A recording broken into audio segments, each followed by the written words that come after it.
Hey Biscuits, looking for a summer swim, thinking, I don't have a pool, what should I do? Would you rent your hot tub or pool out on the Airbnb of Swimming Pool Rentals, which is a company called Swimply? So I've been investigating this because I wanted to see if I could rent out my hot tub on it. And I don't have the most amazing hot tub, but I have a nice setup that I've spent a lot of time and effort on. And these are the things that I discovered that might shock you, because I've even talked to professionals about it to figure out, is this actually a good idea or is this a scam? Okay, first and foremost, do you have a setup that is actually something that somebody would enjoy? So that's an important question. I did a lot of prep work getting it ready to want to post it. So I made a little pathway to the hot tub. I made it a lot nicer. I put up lights. Like I made it into like a little experience. You know, I put up a little outdoor shower. I did the whole thing. Which I should have done more research before I started on this, but I did basic research and it all looked good. The company claims to do their own insurance policy and, you know, wasn't an overly saturated market. It seems like, oh, what a great little side gig, right? Because I love a good side hustle. And then I talked to my insurance agent because I wanted to double check, because I read through the Swimply webpage insurance policy and I was like, this seems like a really low number that it covers. And so I emailed my insurance agent. I would say, hey, have you ever heard of this website? Would you do this? Like, is this something I shouldn't do? And she gets back to me and goes, oh yeah, don't do that. So here's the trick about that. Swimply barely covers any damage. At maximum, if you win the case, they're going to cover $10,000, which if you have a big pool is not going to fix your pool if it gets majorly broken. If you have a really expensive high-end hot tub setup, might not fix that either. Get this, if anybody that rents your hot tub or pool is drinking at all, Swimply won't cover any damages. So how do you know? Are you out there watching them to see? It's crazy. And what my insurance agent found out for me was that obviously it's not covered under a homeowner's policy, is you're just on the hook for a ton of liability, big time liability. So that was the number one reason I decided not to do a Swimply rental of my little hot tub, because the insurance end was crazy. Like, I don't know how they've talked people into doing these pool services, because they just don't cover you for any real issue at all. Like, there's so many loopholes where they don't have to cover anything. So you're taking on all the liability, all the maintenance, and then they get paid through fees, but they don't actually have to do anything and protect you at all. So no, I would not rent out my hot tub on Swimply. They do not have the insurance to cover what they're offering as a product. Is it a scam? It feels kind of scammy. Yeah.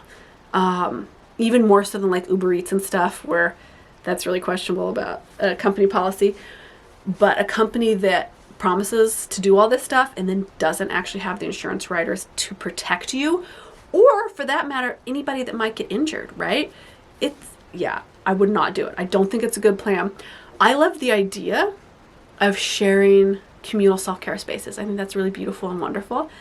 And that's what drew me into that idea. I was like, oh yeah, I have this little self-care sanctuary. Why not share it a little bit? And, you know, part of why I have that is my son has some issues where, like, if we go to a public pool or a pool in a hotel, he'll pretty much vomit every time from psychological stuff. And so I got us our little hot tub. And it's been a big help to him to be able to be doing water therapy and stuff and play and have fun and not have that, that issue. Or if he does, then we're just at home. It's easier to tidy up from. And so I really thought about it from a communal self-care space for mamas with kids that might have the same issue. I thought, boy, I would totally rent that out in places so my son could have relaxing playtime. And then when I dug into it, I was like, oh no, it's a great idea, really poorly executed from a business standpoint. I'm rooting for them to get more coverage and more protection so that people with pools, or I think they're renting out tennis courts now too, you know, can like get decent safety, because you want to be safe as the person renting it, and you want to be safe as the person offering the thing for rental service. And if the company's not offering that safety, then that's a really big issue for me. It's, you know, Airbnbs run into those issues too. where you just get in these nightmare scenarios, and I think, no, not worth it. So no, I would not rent out my hot tub. Do I recommend you do? Honestly, no, I don't think so. I'm doing some research on how else to do some more day spa options, because that's something that I've really wanted to run as a business for a really long time. And I'm trying to slowly but surely find out a way for how I could do that as a service. But I would not run it through that particular third-party app. Is that third-party app? I guess so, yeah. Because I don't think they have their ducks in a row properly. So tell me in the comments, have you looked into renting a pool by the hour? Would you do that? And would you rent out your space to strangers to enjoy and relax in? Because I've got to say, when I've asked this question to people, there are some hotly debated answers. Like, people have strong opinions on this one.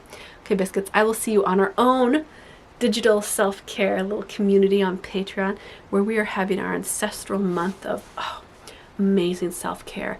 We are connecting with our inner being. We are touching our outer forms and creating just a little bubble of bliss this month. I'll see you over on Patreon.